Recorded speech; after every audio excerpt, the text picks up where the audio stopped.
Finish this sentence. Our marriage is full of silliness. All right. I'm talking about our marriage is full of silliness, and then right after I'm done talking, remind me. I want you to put all the the clips. I got some clips that I set aside of wifey dancing, me dancing. So silliness and dancing is something that we will always do. Would you agree? Yes. Silliness and dancing. I had 2 answers. It's something that is always prominent in our marriage. I love that part where we're gonna dance, we're gonna be silly, we're gonna play jokes. Oh my gosh, we used to drive in the car, and this was pre-kids, but we had some foster kids, and we'd drive in the car and just do this, and everybody had to join in. And we'd be like, switch. We haven't done that with our kids. No, we haven't. Okay. They don't appreciate our They don't join in. My biological kids, they don't join in. They don't appreciate it. And so I say that's one thing, our marriage. That was one of my answers. Okay. But since you stole that one, I will say our marriage is full of communication.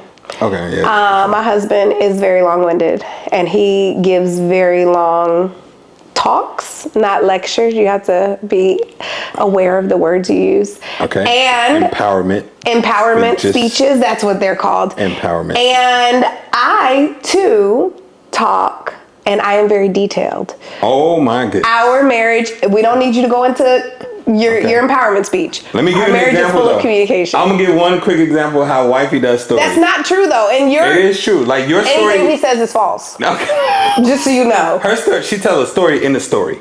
So for her, it was like, hey babe, so man, I was going to the store today and I saw Ricky, and you know Ricky. I'm like, I don't know. Ricky, whose wife is. He don't never know nobody. But he knows them. Whose wife just got pregnant and all of that stuff. I'm like, oh yeah, I know Ricky. And I'm thinking after I say I know Ricky, let's get back to the story of you going to the store. And I would. No. She's like, yeah, Ricky. Oh, matter of fact, he and his wife, they're having a baby. They're having a girl. We may have to go there. We're going to need to buy a gift. I need to put it on the calendar. What do you think we should buy them? And all of that stuff. And we know they're going to need this and this. And I'm so happy for them. Remember when they couldn't even have a baby and all this stuff?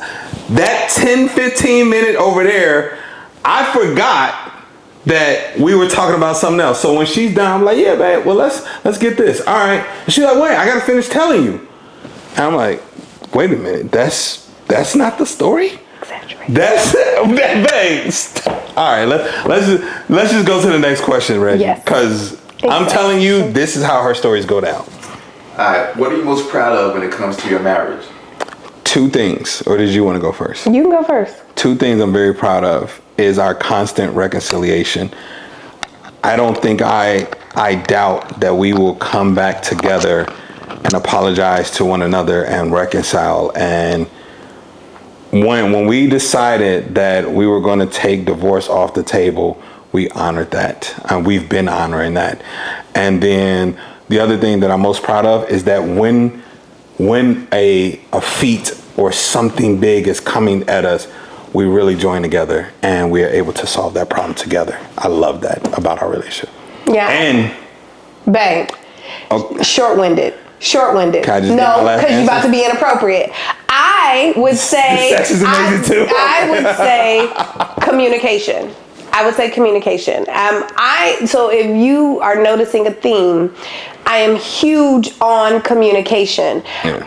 From childhood, I've worked really hard to communicate clearly what is happening. So I'm just big on that, and to know and to hear like the communication that we have in our marriage and in our relationships, a lot of our friends weren't experiencing, right? Exactly. They're like, I don't talk to my spouse about that. I'm like, what? You got to tell them everything. You might hear some little people's voices because our kids just came home. But communication, that's it. What were your hardest seasons? There's so many. I say the hardest season for me was, I think, first of all, we both agree that first 5 years are crazy. Man, 3 to 5? Hard.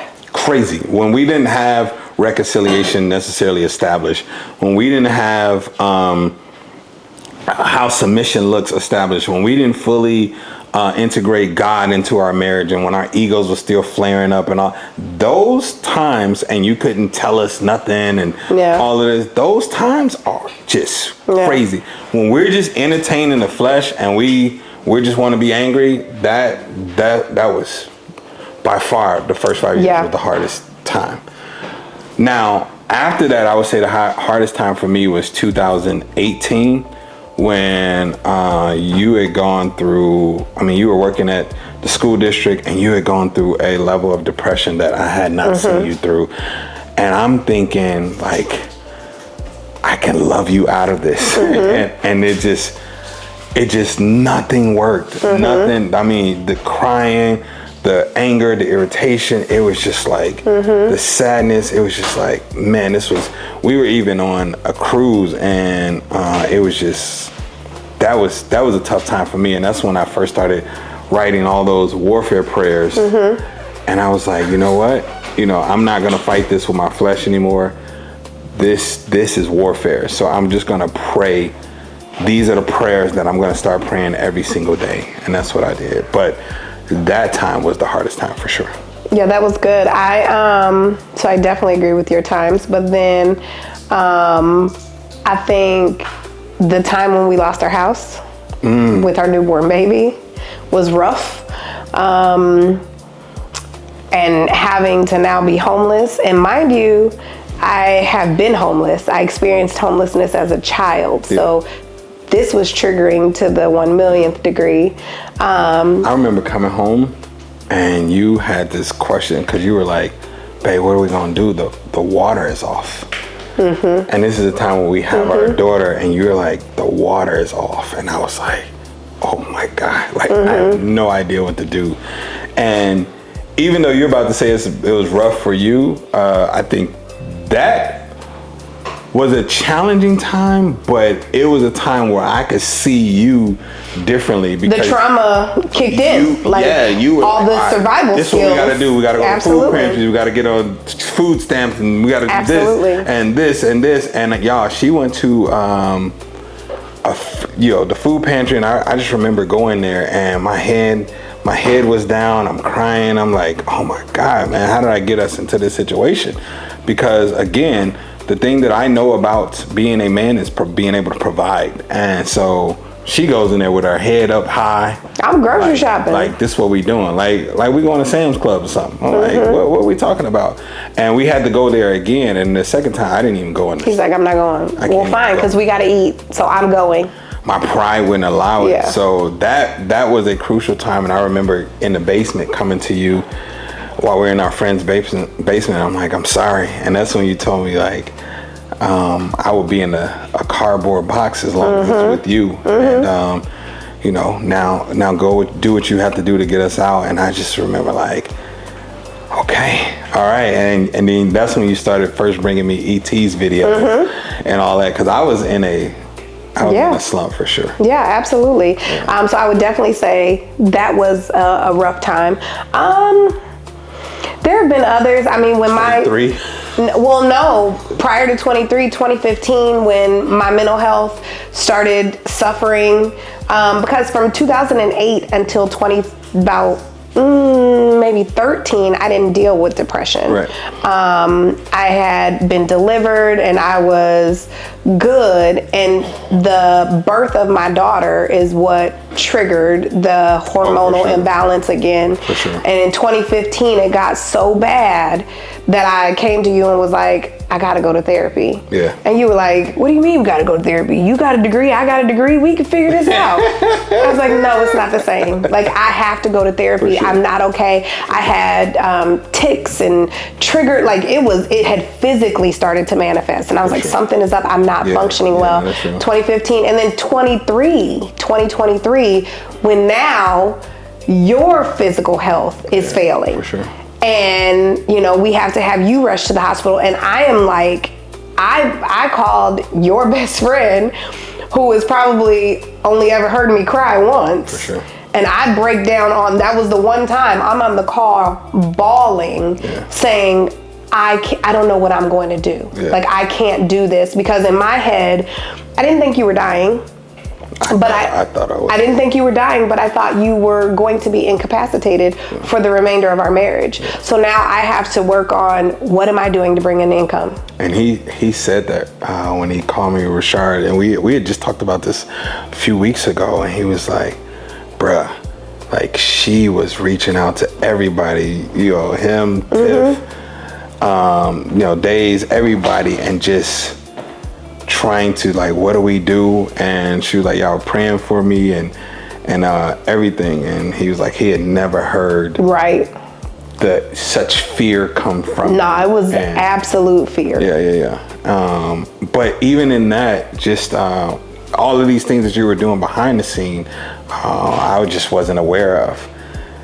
I'm trying to deal with this health issue. I'm still trying to deal with the business as well and create income for my family. And at the same time, we get audited. And now you're dealing with the audit. And at the same time, we're moving to Texas and we just got money going out. And then just the mental part of it just took hold of me. And I was just like, I didn't truly know how to navigate it either. And, so both of them was like, yeah, man, your wife was, that woman love you. So yeah. Next question. Can you recall any moment where you questioned if it would last? Yes. First 5 years. I kept the bag in the trunk. Like the first 5 years, I remember I told him I'm out, and he said, "Where are you going?" To my friend's house, and it was my best friend. He said, "No, you're not. No, we ain't doing that. You stay in this house. I'll sleep on the couch. We not going nowhere." I'll sleep on. What I knew I didn't want is to make that be the norm. Yeah, that's not gonna be the norm. Like, oh, okay, we get into it, and then let me pack my bags and go. We're not about to start there. So, you can sleep in the room. I'll sleep on this couch, this floor, whatever. But we not about to leave this. Beyond the first 5 years, I would say, probably it was like 24.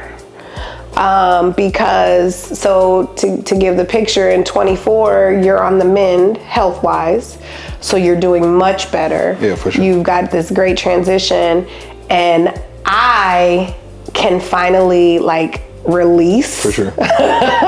Release some of the stress and the pressure that I had been feeling, and I was like, I went back to therapy. I was melting, and in therapy, then I decide and determine that I'm gonna be different. I have to be different. I can't continue to function in this way. And I was making so many changes that I was afraid that you wouldn't stay. For sure. Because I was not going to be who you knew me to be. For sure. And of course, you're still here. For almost sure. into 26 now. You gonna stick beside me. I'm here for the journey. But I definitely I said that out loud to a friend, and I was like, I don't know that he's gonna stick around as he sees the changes that I'm implementing. For sure. How did your communication patterns contribute to conflict? I was a yeller, anger.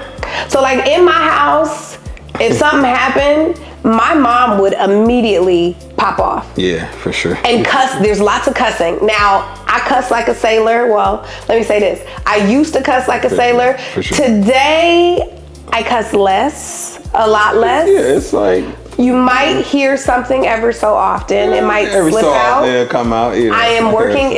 I'm working on it. Intentionally working on it. But that's what it was. Cussing and yelling immediately. So if anything, I would pop off immediately. Yeah. That didn't mean that I hated you. That just meant that I was mad. I was, and growing up in my space, you were either mad or sad. But sad still presented as mad. For sure. And every so often you could be happy.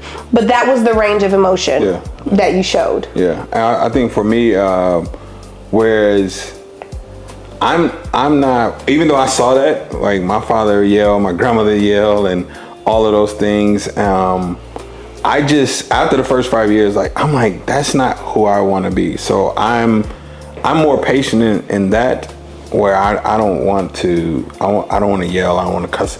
I want there to be a level of respect that I always have for my wife. And that's today, but in the beginning, yeah, that's what I said. He's talking about how the communication patterns, like it was the punching holes in the walls. Yeah, no, that's the first 5 years. Yeah, that's what I said, after the first 5 years. Yeah.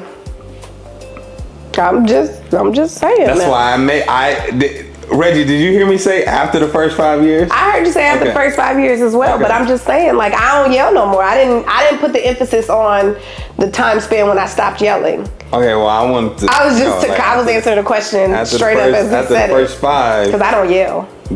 I yell. Like, right. No. I yell at my kids, right. But I don't yell at my husband. I yell at you? No. I think there's more of like a quick. An urgency and assertiveness. There's a quick irritation that's still absolutely there. That it does come out. Yeah, but for sure. Yeah. But I mean, we navigate it. I don't cuss. Not at him. For sure. Okay. And I think those are just boundaries that we set. So after the first 5 years, Reggie, we just had to set some clear boundaries of like, this is what we do and this is what we don't do. This is what we're going to say to each other. And that's something to learn after every single because we say intense fellowship instead of argue, which was another piece that we shifted from the negativity of argue. But marriage is intense, and sometimes, marriage is a fellowship, and sometimes it gets intense, right? So that was that. And then we had to also just start identifying, when we do get into intense fellowships, this is how it looks for us to make up. And this is how we navigate that. So that's important as far as our communication. Because I learned I was one that, let's have it out right now. Let's have the conversation. Let's talk it through. Whereas she is not able to, or she's able to, but it's going to come with some... You're going to get all types of cuts and all that stuff. But she doesn't want to resolve conflict at this height, because... if it's at this height, she's like, I'm gonna pop off and say what I want to say. And this is when I would say, like, yo, you're being mad disrespectful. But now when I see us getting to that point, one of us is gonna be like, you know what, let's have this conversation later. Let's talk. It's evident we can't talk about this right now. We're gonna table this. I'll be done. She'll set a clear boundary, like, hey, let's just talk about it later. Or I'll say, let's just talk about it later. And now we can come back to it and be like, you know what? I can even process what she was saying earlier, and I would even have a different understanding. I would have been prayed, and I would have even talked to some of my friends, and my friends are never on my side. They're going to come back and be like, I think you might be tripping on this one. So now I'm able to come back and be like, you know what? Cool. So even now, bruh, we may have one, maybe possibly two that are intense that can go for 2 or 3 days, or I think the longest maybe this year or last year, or maybe like 5 or 6 days. But typically, man, we about to let's kill this flesh in the next 6 hours, 4 hours, and let's get back connected. So we don't give the devil this foothold that he's trying to get real quick. So that's how the communication started to change. And I don't want people to listen to this and be like, that we're perfect. I'm clearly saying that we still have intense fellowships, but how we navigate them is different. It's crazy different. Yeah. When did you realize love wasn't enough? If I go back to 2018, I realized love wasn't enough when I'm like, I'm going to love her to happiness. And I took it on a cruise, and I was constantly like, babe, what do you need? Are you okay? And then February 2019, she was leaving her job, and I'm thinking like, you leave the job and it's just gonna be, I'm just gonna find this woman that is just like, oh my God, and just lovely every day. And that wasn't so. There was so much that had happened. There was so much fight that she was dealing with, and there was warfare that she was dealing with. And I just realized, okay, love itself, or let me say this, love from me, just me is not going to be enough. Love can cure evil for sure. But I'm saying it had to be God's love. And that's when I started writing those prayers. I literally, at the time, I had 16 prayers that I wrote out for my wife. And I would say these joints every single day. And it wasn't, oh man. This is 2018. I think I showed you in like 2019. 2019. Mm-hmm. That was the first time where I was like, babe, you seem so happy. And he was like, I am. And I said, I've been praying for you. You know, and I showed you all the prayers and all that. And it was just like, I've been praying for this moment. Absolutely. You know what I'm saying? And so it was then where I was like, I can't do this without God. Like, I have to have God. And it took 2 years for me to like see you again, where we were just going through this process. That was tough. Well, and like the battle at that time, like my issue, what I was going through, wasn't you. No. Our marriage, it was a challenge, right? For sure. But our marriage was fine. Yeah. It was the trauma, for sure, and the trigger and the abuser, and it was all of that. Yeah. And the horrible job with racist supervisors, and you know, all of that it was too much for me, for sure. And I was like, I can't do this. And my father being sick, and in the midst of that, right?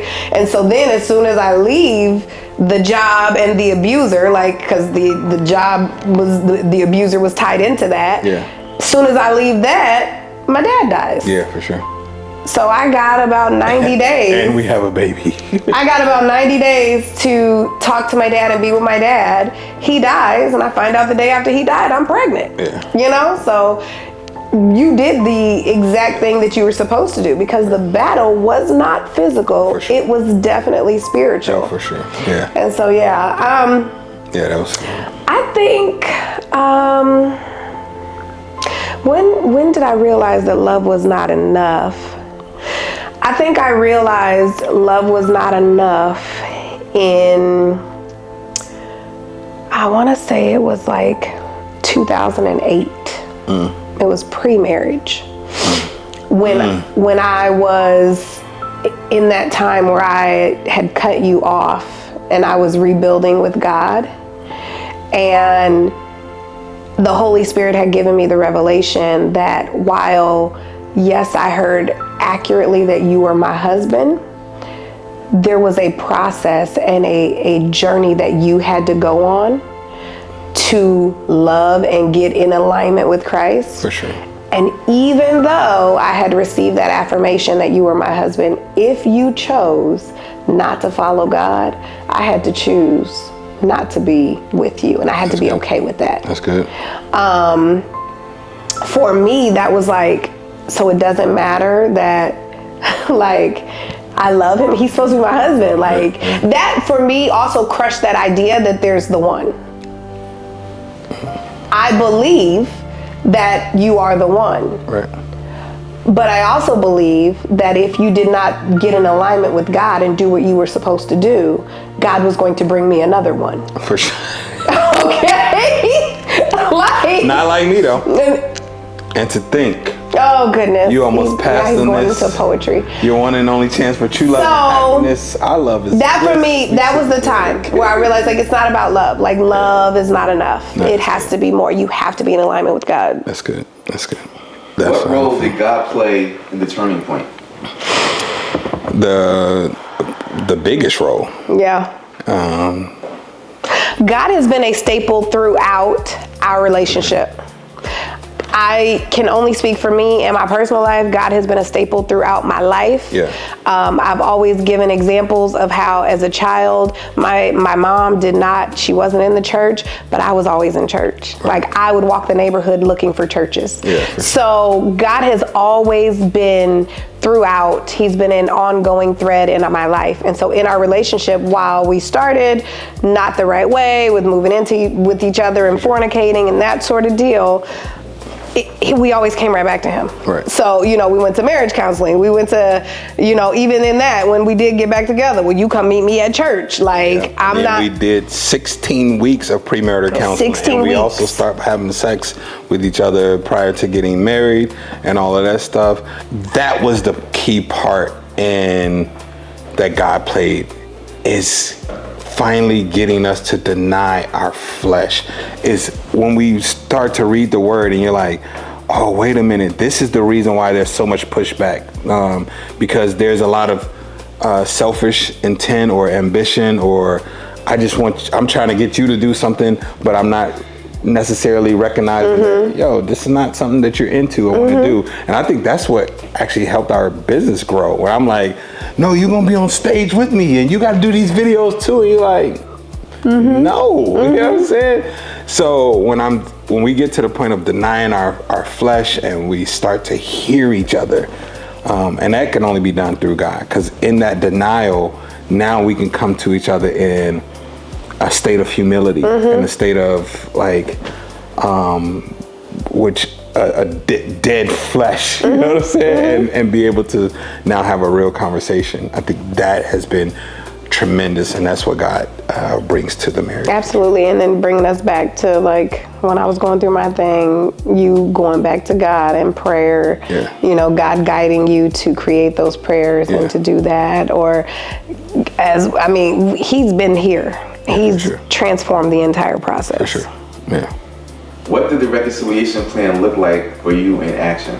Do we need to go through this or no? So the reconciliation plan in action, we set up non-negotiables. So honestly, our reconciliation plan always adapts and evolves. It always grows as we grow through our years in marriage.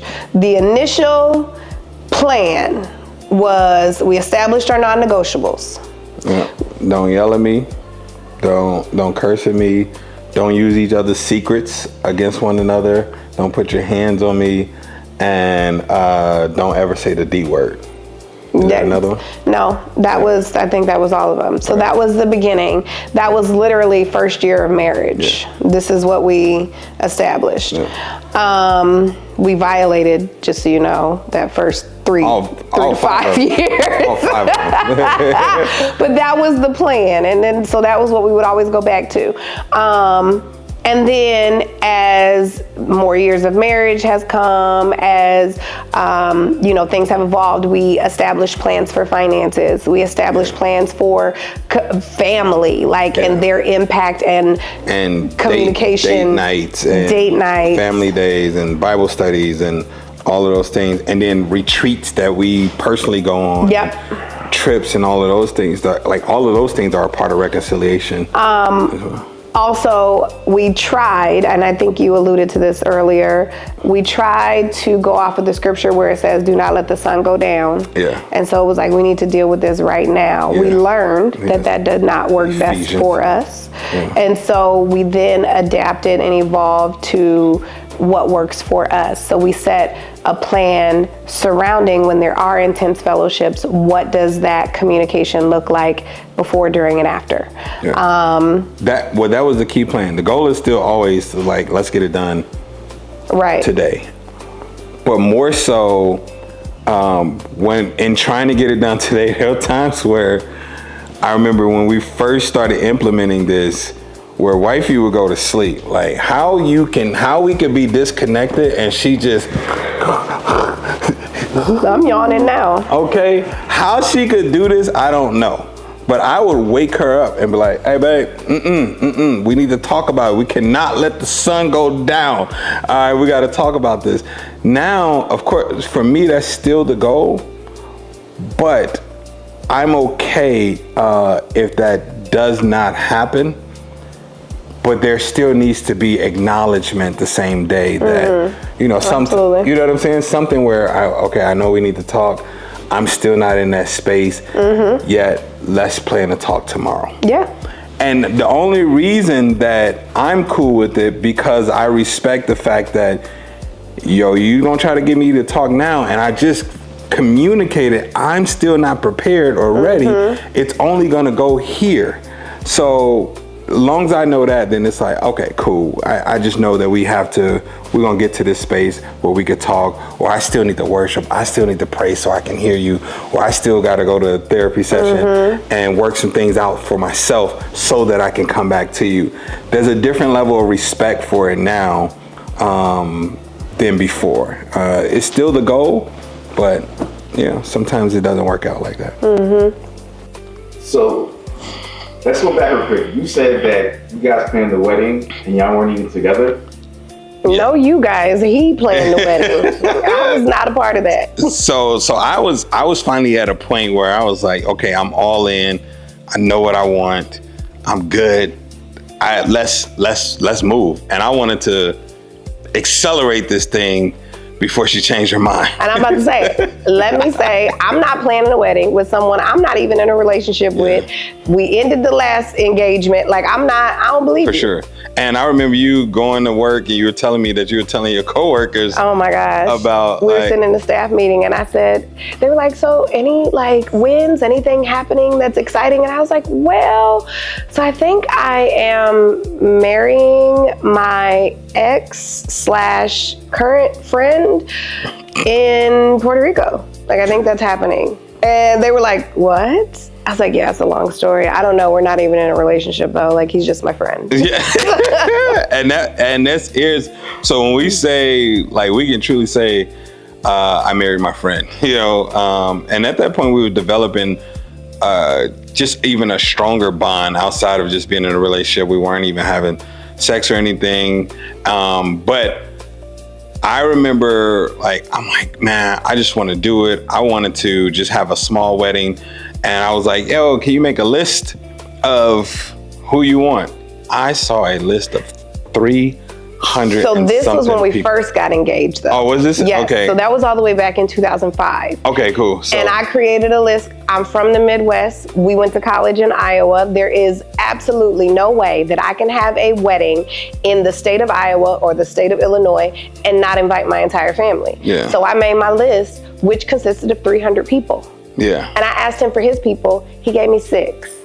Maybe it was like eight, 6. or so then I'm like, okay, now fast forward, the engagement's off anyway. I'm not worried about it. So we come back. So we come back. I was like, yo, let's just do this, because I didn't want this big wedding. I'm an extrovert, but I love intimate moments, sharing it with intimate people. Like, that's just, I just want to share with the people that I love and that love me. So that is crucial. So I was like, let's get married in Puerto Rico. And this was crucial because, one, I remember us having a conversation when we were dating in college, and you were like, I had never been to a beach. Absolutely. And I promised you I was going to be the first person to take you to a beach. And so not only did I get the opportunity to take you to a beach, but we were able to get married on the beach. And then the part that was really dope is wifey baby's father is the one that married us. Yes. Now, but here's the secret part. We were already married when we went to Puerto Rico. Yes. So I was talking to the person and planning, and then they were like, man, you got to do all this blood work and all of this stuff. You got to come down early, get all this testing done. So I don't know whose idea it was. This sounds like something you may have come up with. I am rational. Yeah, so it might be. So you're like, well, let's just do the courthouse and we can get married and then we can do our ceremony over there or whatever. I'm like, bet. So we actually got married at the courthouse. We had a couple friends there to witness it. And then, baby's father is the one that ended up marrying her. Why this is significant to me is for two reasons. One is because you and your dad's relationship was estranged a little bit, right? Where I don't know if you all would talk, but you weren't necessarily close. Then I was like, no, I really want you to. Yeah, no, we didn't get close really until like right before he died. We weren't ever really close. But yeah, it wasn't like, he wasn't an affectionate, like close type person. Like, he wasn't. Yeah, but I felt like he was now re-entering your life more, and this was a huge, because he liked you. Yes, that's what I said. And this was a huge opportunity for us to like capitalized on that momentum by having him marry us, and you know, my father's there and we have friends there. But it was to me, it was perfect, but it was, you know, there was some stress there. But I think that part alone was great. And then let me say this, you all. There was a part when we were going through marriage counseling where the pastor, because you all know everything that happened, the pastor, our pastor Charan, the same pastor who was on the phone, who I called when he was acting up in the beginning. So we stayed with the same pastor. Same pastor. We go back as we're now like, hey, we're about to get married for real this time. And we already have a date. So we need to start soon with our premarital counseling. We did 16 weeks and I did everything he asked me to do. We did our homework, we did everything. And he finally asked me one more thing. He was like, all right, before you can marry this woman, you need to go back to her father and you need to ask for his forgiveness. I had asked for her hand in marriage initially when I proposed, took him out to dinner and everything, but you need to ask for his forgiveness and you need to be specific. And he's like, you need to tell him how you betrayed his daughter, manipulated his daughter, had, you know, sex with her while she was still under his covenant, like all of this. And I'm just like, this is crazy. It was real. I was like, this is it was real. The hardest thing. And I'm just like, man, you know, but to go to Pops and to have to submit to him in that way was the best thing I could have ever done. He did, you know, he's like, man, I knew this may happen and all of this stuff, but he's like, I respect this and I respect you and you're gonna be my son. And from now on, I'm gonna treat you like a son. And he meant that. So much so that there was one time he was introducing us at a, what do you call it? When the family gather? A gathering. No. A family reunion? Family reunion, yeah. When he was introducing us at a family reunion, he says, all right, come here, I want y'all to meet, this my son, Robert, and then this is his wife. So I was... I can't verify that this actually happened in this way. My story has not changed. My husband has told this story for many years. It has in the not same changed. Way. I don't recall this incident, but I let him go with it. But it was great. We built a really dope relationship, and I was glad that, you know, he was able to marry us and that it worked out that way.